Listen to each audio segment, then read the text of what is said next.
Hello दोस्तों, ग्रूफर पर दोबारा खुश आमदेद। आज इस वीडियो में हम उडू 18 में इन्वेंट्री वैल्यूएशन को डिटेल के साथ देखेंगे और इन वैल्यूएशन की अकाउंटिंग एंट्रीज को एनालाइज करेंगे कि जब वैल्यूएशन क्रिएट होती है इन्वेंटरी में तो उसकी अकाउंटिंग एंट्रीज किस तरीके से पास ऑन होती हैं। तो सबसे पहले हम कुछ सेटिंग्स को देखते हैं। इन्वेंटरी अकाउंटिंग में जाते हैं और यहाँ पर मैं प्रोडक्ट कैटेगरीज को ओपन करता हूँ। तो यहाँ पर कोई भी कैटेगरी को हम ओपन कर लेते हैं। ऑफिस फर्नीचर को मैंने ओपन किया है तो यहाँ पर हमारे पास जो कॉस्टिंग मेथड है वो स्टैंडर्ड प्राइसिंग है इन्वेंटरी वैल्यूएशन में।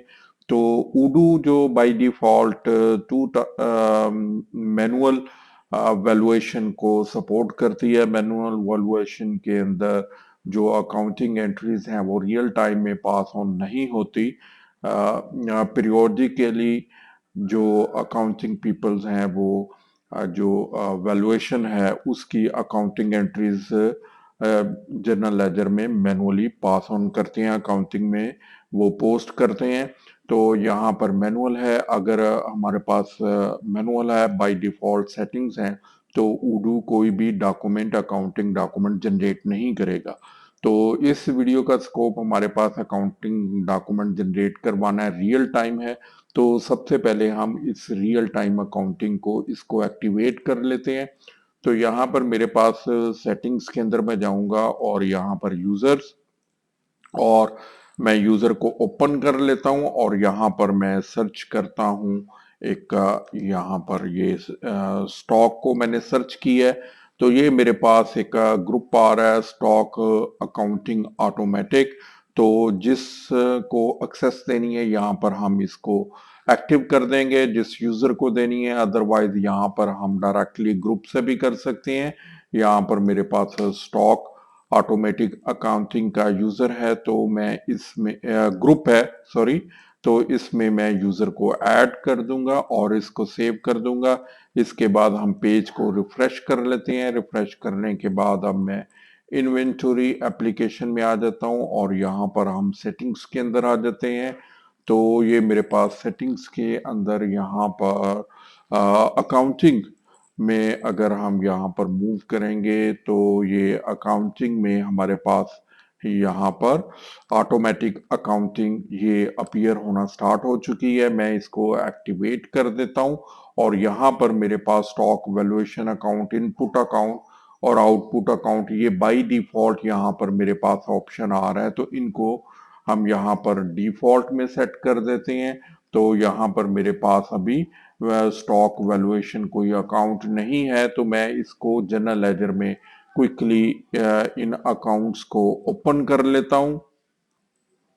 तो जीएल अकाउंट मैंने क्रिएट कर ली है यहाँ पर ऑटोमेटिक अकाउंटिंग, और मैं यहाँ पर स्टॉक वैल्यूएशन अकाउंट ये मेरे पास आ रहा है। हमने इसको सिलेक्ट कर लिया इनपुट अकाउंट के लिए, इन टर्म रिसीव्ड, और आउटपुट अकाउंट के लिए ये मैंने यहाँ पर डिलीवर्ड को सिलेक्ट कर लिया और उसके बाद इसको सेव कर देते हैं। सेव करने के बाद अब मैं कॉन्फ़िगरेशंस के अंदर प्रोडक्ट कैटेगरीज में आ रहा हूँ और यहाँ पर ऑफिस फर्नीचर को मैं ओपन करता हूं। अब यहाँ पर मेरे पास ये ऑप्शन अपीयर हो रहा है, इन्वेंटरी वैल्यूएशन मैनुअल। तो ऑफिस फर्नीचर को हम मैनुअल ही स्टैंडर्ड प्राइस, और यहाँ पर हम इसको ऑटोमेटेड कर देते हैं। जैसे ही मैंने ऑटोमेटेड किया है तो ये मेरे पास जो स्टॉक से रिलेटेड फील्ड्स हैं यहाँ पर अपीयर हो चुकी हैं। वैल्यूएशन अकाउंट कौन सा रहेगा, जर्नल कौन सा रहेगा, इनपुट अकाउंट, आउटपुट अकाउंट। तो अकॉर्डिंगली अगर कैटेगरी वाइज हम इनको चेंज करना चाहते हैं तो हमारे पास यहाँ पर ऑप्शन है, हम इसको चेंज भी कर सकते हैं। फर्दर हमारे पास यहाँ पर ऑप्शन है उडू 18 में के लोकेशन स्पेसिफिक भी हम वैल्यूएशन अकाउंट्स दे सकते हैं। यहाँ पर पहले कैटेगरी वाइज आ गया है, यहाँ पर डिफरेंट कैटेगरीज की वैल्यूएशन अगर डिफरेंट करना चाह रहे हैं तो ये हम मेंशन कर देंगे। उसके बाद डिफरेंट लोकेशंस पर अगर हमारी वैल्यूएशन डिफरेंट है तो डिफरेंट लोकेशंस के लिए भी हम डिफाइन कर सकते हैं। जिस तरीके से प्रोडक्शन के लिए अगर वैल्यूएशन करनी है तो डिफरेंट अकाउंट्स यहाँ पर हम असाइन कर सकते हैं। इसी तरह इन्वेंट्री एडजस्टमेंट है तो डिफरेंट अकाउंट्स हम यहाँ पर वैल्यूएशन के लिए इनकमिंग और आउटगोइंग असाइन कर सकते हैं। यहाँ पर इनकमिंग और आउटगोइंग अकाउंट अगर ब्लैंक है तो फिर उडू जो कैटेगरी के अंदर डिफॉल्ट अकाउंट्स हैं इनपुट और आउटपुट उन्हीं को ही कंसीडर करेगा। तो हम इस सेटिंग्स को ही फॉलो करते हैं और इसके साथ मैं एक न्यू कैटेगरी क्रिएट करता हूँ यहाँ पर स्पेयर पार्ट्स। और यहाँ पर जो कॉस्टिंग मेथड है ये हम चेंज कर लेते हैं, एवरेज कॉस्टिंग मेथड कर लेता हूँ और इन्वेंटरी वैल्यूएशन को हम मैनुअल कर लेते हैं। और ये जीएल अकाउंट हम जो स्टैंडर्ड हैं उन्हीं को ही फॉलो करते हैं। अब मेरे पास दो कैटेगरीज हैं, एक हम फर्नीचर कैटेगरी को ले लेते हैं और दूसरी हम यहाँ पर ये जो स्पेयर पार्ट्स की कैटेगरी को ओपन किया है इसको फॉलो करते हैं। तो ये जो स्पेयर पार्ट्स है इसका कॉस्टिंग मेथड मैंने एवरेज कॉस्टिंग डिफाइन किया है, जबकि ऑफिस फर्नीचर का जो हमारे पास कॉस्टिंग मेथड है वो हमारे पास आ रहा है स्टैंडर्ड प्राइसिंग। तो ये कैटेगरी हमने ओपन कर ली है। अब कुछ प्रोडक्ट्स नई न्यू प्रोडक्ट में ओपन कर लेता हूँ इस कैटेगरी में स्पेयर पार्ट्स में। यहाँ पर हम वॉल्व के नाम से एक या फिर कोई भी यहाँ पर एक स्पेयर पार्ट की प्रोडक्ट हम ओपन कर लेते हैं। गियर अप मैंने ओपन कर ली है और यहाँ पर जो कैटेगरी है वो यहाँ पर हम डिफाइन कर देते हैं स्पेयर पार्ट की कैटेगरी जो मैंने ओपन की है। तो ये मेरे पास स्पेयर पार्ट्स आ गया है, तो ये एवरेज कॉस्टिंग के ऊपर जाएगा। अब इन्वेंटरी को ट्रैक करने के लिए हमारे पास यहाँ पर मल्टीपल ऑप्शंस हैं। इन्वेंट्री को ट्रैकिंग के लिए बाय क्वांटिटी करनी है, सीरियल नंबर करना है, लॉट वाइज करना है। उडू 18 में हमें ये वैल्यूएशन के लिए भी, ये इन्वेंट्री ट्रैक करने के लिए भी ये यहाँ पर हमारे पास डिफरेंट ऑप्शन अवेलेबल है। तो मैं इसको सेव कर देता हूँ और एवरेज कॉस्टिंग के ऊपर आते हैं। तो ये गियर अप हमारे पास एक प्रोडक्ट रहेगा और उसके अलावा कोई और प्रोडक्ट मैं ले लेता हूँ, जैसे कि मेरे पास लैंप है, ऑफिस लैंप।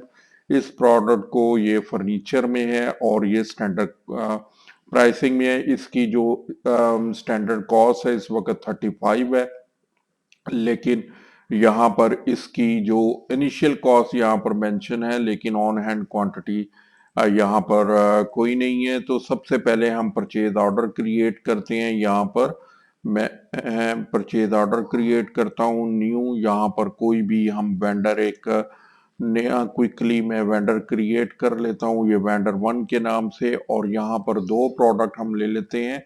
एक यहाँ पर लैम्प थी जो इसकी यूनिट प्राइस 35 यहाँ पर आ रही है, एड अ प्रोडक्ट। और यहाँ पर गियर अप के नाम से एक प्रोडक्ट ओपन की थी, तो यहाँ पर इसकी यूनिट प्राइस 0 है, मैं इसकी प्राइस 10 दे देता हूँ और क्वांटिटी हम 2 कर देते हैं और यहाँ पर भी 2 क्वांटिटी कर देते हैं।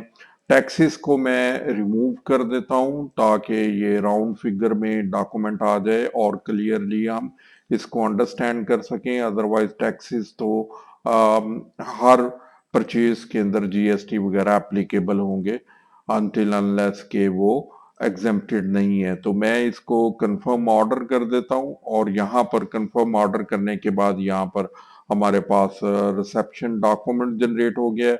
मैं इसको ओपन करता हूँ, टू क्वांटिटीज हैं और इसको मैं वैलिडेट कर देता हूँ। ये वैलिडेट हो चुका है डॉक्यूमेंट और साथ ही यहाँ पर वैल्यूएशन का एक टैब यहाँ पर मेरे पास अपीयर होना शुरू हो चुका है। मैंने जैसे ही वैल्यूएशन के टैब को ओपन किया तो ये मैंने वैल्यूएशन का टैब ओपन कर दिया है। अब यहाँ पर जो ऑफिस लैंप है उसकी 35 प्राइस थी, तो 2 के साथ 35 मल्टीप्लाई बाई 2 ये 70 टोटल वैल्यू के साथ जनरेट हो चुका है। लेकिन गियर अप का अकाउंटिंग डॉक्यूमेंट जनरेट नहीं हुआ। यहाँ पर ये बुक हमारे पास आ रही है, बुक को हम यहाँ पर ओपन करेंगे तो ये मेरे पास जर्नल एंट्री ओपन हो चुकी है जहां पर स्टॉक इन टर्म रिसीव्ड है, ऑफिस लैंप है और उसके बाद ये स्टॉक वैल्यूएशन 70 के साथ यहाँ पर मेरे पास डेबिट हो रही है। तो इसको हम रिव्यू कर लेते हैं कि जो गियर अप है, ये इसका अकाउंटिंग डॉक्यूमेंट क्यों जनरेट नहीं हुआ ऑटोमेटिकली, जबकि हमने यहाँ पर स्पेयर पार्ट्स के अंदर यहाँ पर ऑटोमेटेड और एवरेज दोनों यहाँ पर बिल्कुल एक्यूरेटली हमने मेंशन किया है, तो इसको डायग्नोस करते हैं। तो यहाँ पर मैंने कुछ और जो परचेज ऑर्डर जनरेट किए हैं गियर अप वन क्वांटिटी के साथ और इसका रिसेप्शन डॉक्यूमेंट जनरेट किया है, तो यहाँ पर इसकी वैल्यूएशन आ चुकी है। और एक और इसके अलावा भी परचेज ऑर्डर जनरेट की है 14, और इसमें भी रिसेप्शन में मेरे पास यहाँ पर वैल्यूएशन आ चुकी है। हम एक न्यू प्रोडक्ट के ऊपर हम इसको वेरीफाई कर सकते हैं कि यहाँ पर वैल्यूएशन पहले अकाउंट में हमारे पास यहाँ पर जनरेट क्यों नहीं हुई थी। तो यहाँ पर जो गियर अप इसकी वैल्यू 15 ली है। अब इसको बुक को मैं ओपन करता हूं तो ये यहाँ पर स्टॉक इन टर्म रिसीव्ड हमारे पास आ रहा है 15 क्रेडिट के साथ, और उसके बाद स्टॉक वैल्यूएशन डेबिट के साथ आ रहा है ये 15 15 के साथ आ रहा है। तो अब यहाँ पर अगर अकाउंटिंग के अंदर हम देखना चाहें तो यहाँ पर अकाउंटिंग, और ये अकाउंटिंग के अंदर जर्नल एंट्रीज है, और यहाँ पर मेरे पास ये जर्नल पर मैं क्लिक करता हूँ तो ये मेरे पास इन्वेंटरी वैल्यूएशन के डॉक्यूमेंट्स हैं जो कि अभी हमने जनरेट किए हैं। ये एक दो तीन चार, ये 4 डॉक्यूमेंट्स अभी मैंने डिफरेंट परचेज ऑर्डर्स के थ्रू इनको पोस्ट किया है। ये वही डॉक्यूमेंट्स हैं जो रिसेप्शन के साथ अटैच हैं। ये 70 प्रोडक्ट के साथ ये ऑफिस लैम्प, और उसके बाद ये गियर अप एक क्वांटिटी 12 के साथ, और उसके बाद ये गियर अप एक क्वांटिटी 15 के साथ, और उसके बाद ये ऑफिस लैम्प 35। अब हम अगर इस इन दोनों प्रोडक्ट को ओपन करते हैं तो ऑफिस लैम्प के की प्राइस को मैंने बिल्कुल चेंज नहीं किया। ऑफिस लैम्प को मैंने अगर मैं ओपन करता हूं तो यहाँ पर 35 ही इसका कॉस्ट रहा है। यहाँ पर ये 35 कॉस्ट आ रहा है।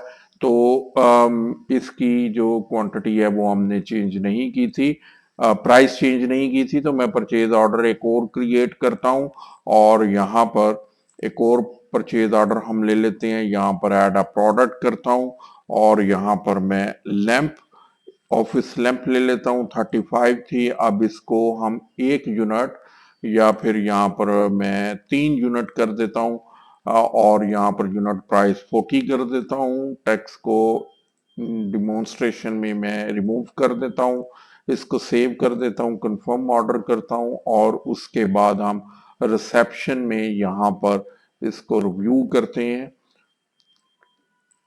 तो ये मेरे पास रिसेप्शन आ गई है, इसको मैं वैलिडेट कर देता हूँ। ये सिंपली वैलिडेट पर क्लिक करने से डॉक्यूमेंट मेरा डन हो चुका है। वैल्यूएशन पर क्लिक करते हैं तो 105 वैल्यू के साथ यहाँ पर आ चुका है, यहाँ पर 105, जबकि यूनिट प्राइस हमने 40 दी थी। 40 मल्टीप्लाई बाई 3 तो ये 120 होना चाहिए था, लेकिन अगेन 135 के साथ ही इसने वैल्यूएशन जनरेट की है, क्योंकि जो ऑफिस लैम्प प्रोडक्ट है, यहाँ पर मैं इसको ऑफिस लैम्प करता हूँ, ये स्टैंडर्ड प्राइसिंग के ऊपर है। ऑफिस फर्नीचर ये स्टैंडर्ड प्राइसिंग कॉस्टिंग मेथड हमने यहाँ पर डिफाइन की है। तो स्टैंडर्ड प्राइसिंग कॉस्टिंग मेथड है, तो ये जो कॉस्ट यहाँ पर डिफाइन है उसी के साथ ही उडू जनरेट करेगा। यहाँ पर हम कॉस्ट को मैनुअली जब तक चेंज नहीं करेंगे 35 कॉस्ट के साथ ही ये वैल्यूएशन जनरेट करेगा। जबकि जो दूसरी प्रोडक्ट है हमारे पास, अब उसको हमने एवरेज के ऊपर डिफाइन किया था, तो उसको हम देख लेते हैं। गियर आपको मैं ओपन कर लेता हूं तो यहाँ पर इसकी जो प्राइस आ रही है वो यहाँ पर 6.75 रुपीज आ रही है। ये 6.75 आ रही है। अगर मैं ऑन हैंड क्वांटिटी पर जाता हूं और यहाँ पर इसकी 4 क्वांटिटी ऑन हैंड है, तो इन्वेंटरी के अंदर हम यहाँ पर रिपोर्टिंग के अंदर देखते हैं, यहाँ पर स्टॉक के अंदर, और यहाँ पर मैं स्पेयर पार्ट्स पर क्लिक करता हूँ। एक ही प्रोडक्ट है, 4 इन हैंड है, और इसकी जो टोटल वैल्यू है वो 27 रुपीज आ रही है। यूनिट कॉस्ट इसकी 6.75 आ रही है।